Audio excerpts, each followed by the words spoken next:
Hi all, welcome to my channel once again. I'm welcoming you to the new series of questions on AWS now.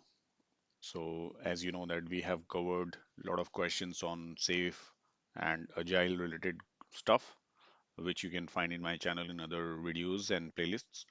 Now this one I have thought of, starting with the AWS because I think that is also very important certification for which people are trying and they need questions and they need to practice before they appear in the certification exam.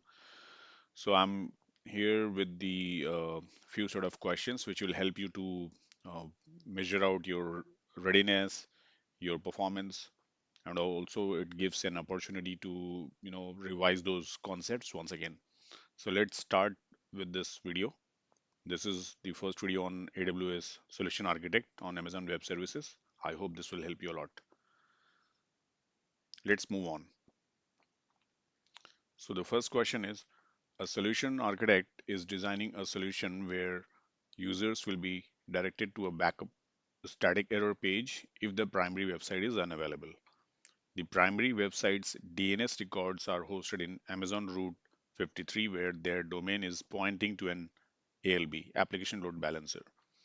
So which configuration should the solution architect use to meet the company's needs while minimizing changes and infrastructure overhead?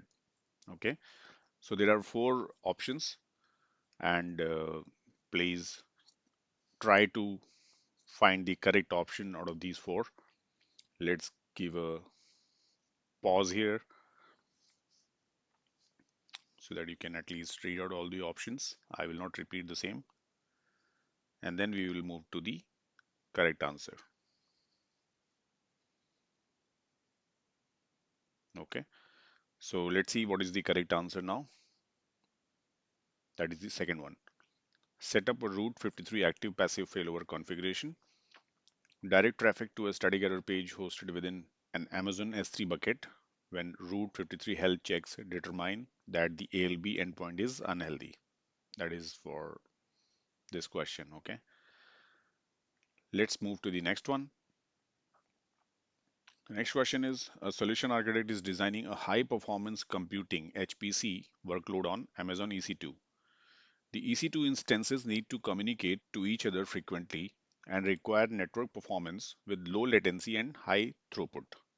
I hope you all are aware with the latency and throughput. So now the question is, which EC2 configuration meets these requirements?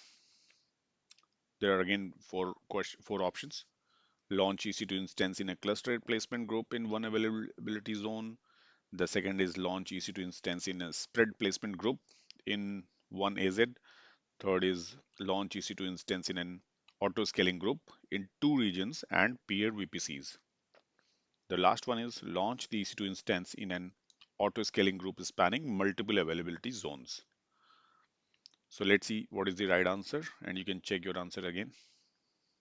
So the correct answer is the first one. That is launch the EC2 instances in a cluster placement group in one availability zone. All right, let's move to the question number three. Third question is, a company wants to host a scalable web application on AWS. The application will be accessed by users from different geographic regions of the world. Application users will be able to download and upload unique data up to gigabytes in size. The development team wants a cost-effective solution to minimize upload and download latency and maximize performance. What should a solution architect do to accomplish this? Again, four options. Use Amazon S3 with the transfer acceleration to host the application. That's the first one. Second is use Amazon S3 with cache control headers to host the application. Third is auto scaling and Amazon CloudFront. The fourth is about auto scaling and Amazon Elasticache to host the application. So the right answer is the first one. Use Amazon S3 with transfer acceleration to host the application. Hope this is clear. Let's move to the next question. A company is migrating from an on-premises infrastructure to the AWS cloud. One of the company's applications stores files on a Windows file server form that uses distributed file system replication DFSR to keep data in sync. So when company wants to migrate from on-prem infrastructure to cloud, AWS cloud, then a solution architect needs to replace the file server form. Which service should the solution architect use in order to do that? Four options. First is Amazon EFS, second is Amazon FSx, third is Amazon S3, fourth is AWS Storage Gateway. So what do you think? What should be the right option? Let's see. Second one. So Amazon FSx. Okay. This was quite, I think, clear. This is self-explanatory. There is no explanation needed here. Moving on to the next question. A company has a legacy application that processes data in two parts. The second part of the process takes longer than the first. So the company has decided to rewrite the application as two microservices running on Amazon ECS that can scale independently. How should a solution architect integrate the microservices? So you can ignore the spelling mistakes or cosmetic things because sometimes it happens in typing. Though, so out of these four options, um, you can go through four options and try to find the best match. So how should a solution architect integrate the microservices using Amazon S3 bucket? The second is about SNS topic. Third is Kinesis data firehose. Last is about Amazon SQSQ. So let's see the right answer. That is the last one. Implement code in microservice 1 to send data to an Amazon SQS queue.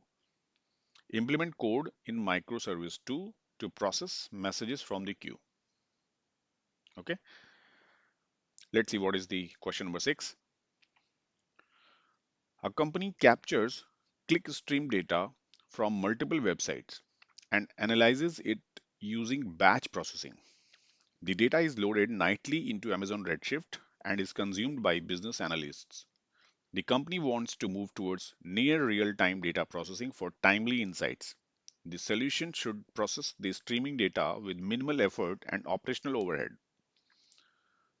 Question is, which combination of AWS services are the most cost effective for this solution? There are two options you need to choose from these given options.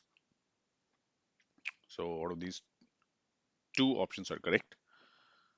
Is it Amazon EC2, AWS Lambda, Amazon Kinesis Data Streams, Amazon Kinesis Data Firehose, Amazon Kinesis Data Analytics?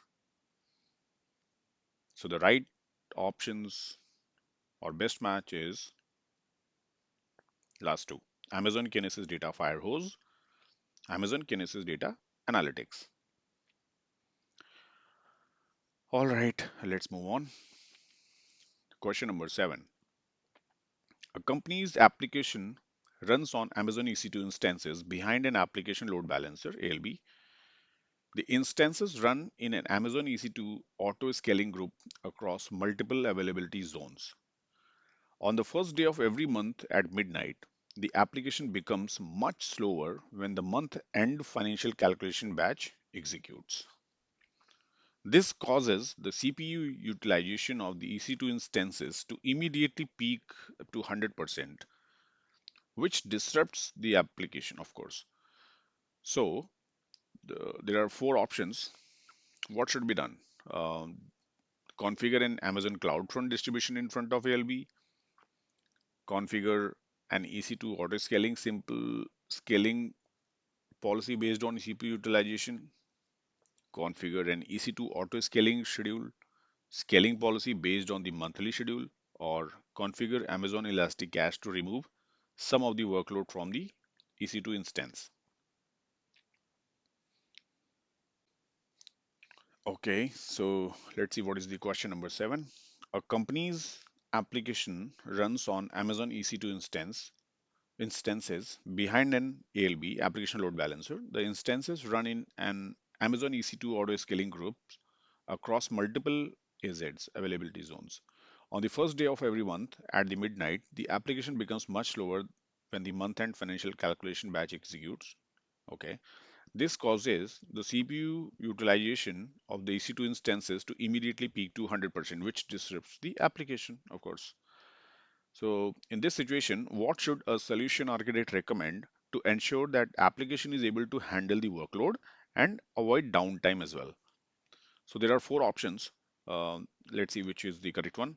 Configure an Amazon CloudFront distribution in front of ALB, or configure an EC2 auto scaling simple scaling policy based on CPU utilization. Configure an EC2 auto scaling scheduled scaling policy based on the monthly schedule. Configure Amazon Elastic Cache to remove some of the workload from the EC2 instances. So out of these four options, the right answer is the third one.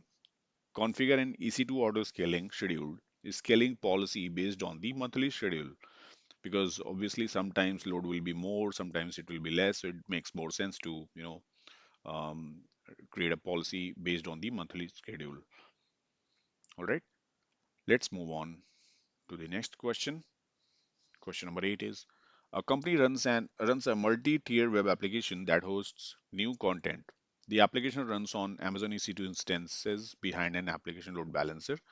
The instances run in an EC2 auto scaling group across multiple availability zones and use an Amazon Aurora database. A solution architect needs to make the application more resilient to periodic increases in request rates. Which architecture should the solution architect implement? We have to choose two options from the given ones. First is add AWS Shield. Second is add Aurora Replica. Third is add AWS Direct Connect. The next is add AWS Global Accelerator. And the last is add an Amazon CloudFront distribution in front of application load balancer. So what do you think? Which option should be the correct one out of these? We have to choose two. So let's see what are the correct two options.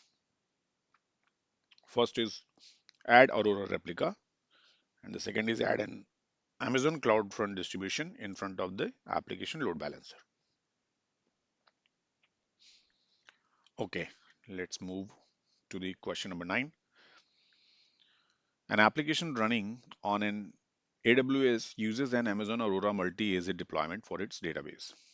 Okay, when evaluating performance metrics, a solution architect discovered that the database reads are causing high input output and adding latency to the write requests against the database. What should the solution architect do to separate the read requests from the write requests? Again, four options. Enable read through caching on the Amazon Aurora database. Second is update the application to read from the multi-AZ standby instance. Third is create a read replica and modify the application to use the appropriate endpoint. Last is create a second Amazon Aurora database and link it to the primary database as a read replica. So we need to find the correct option out of these four. And the right option is the third one, create a read replica and modify the application to use the appropriate endpoint. So, when we have replica, obviously read request and write request can be diverted or separated. Yeah, that's the answer. The next question, question number 10. A recently acquired company is required to build its own infrastructure on AWS and migrate multiple applications to the cloud within a month.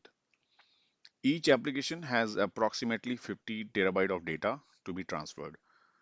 After the migration is complete, this company and its parent company will both require secure network connectivity with consistent throughput from their data centers to the applications. A solution architect must ensure one-time data migration and ongoing network connectivity. Which solution will meet these requirements? Out of these four options, AWS Direct Connect for both the initial transfer and ongoing connectivity. The second is AWS site-to-site VPN, virtual private network for both the initial transfer and ongoing connectivity. AWS Snowball for the initial transfer and AWS Direct Connect for ongoing connectivity. The last one is AWS Snowball for the initial transfer and AWS site to site VPN for ongoing connectivity. So for these requirements, the solution which will meet is the third one, AWS Snowball for the initial transfer and AWS Direct Connect for ongoing connectivity. Okay. So I think yeah, that is the last question. I hope this was helpful, and please stay connected. And I will be, accumulating again those important questions for AWS Solution Architect exam. And you can watch these videos, increase your knowledge, and then refresh your learnings. Check your knowledge by going through these videos, and hopefully it will help all of you. Please don't forget to subscribe to this channel if you don't want to miss upcoming videos. And if you have any comments, please feel free to add it in the comments. Even if you like it, or maybe if you don't like it, whatever, just provide the feedback so that I can take up your feedback and incorporate the same in upcoming videos. I hope you like it. Thank you. Have a great day. Thank you once again.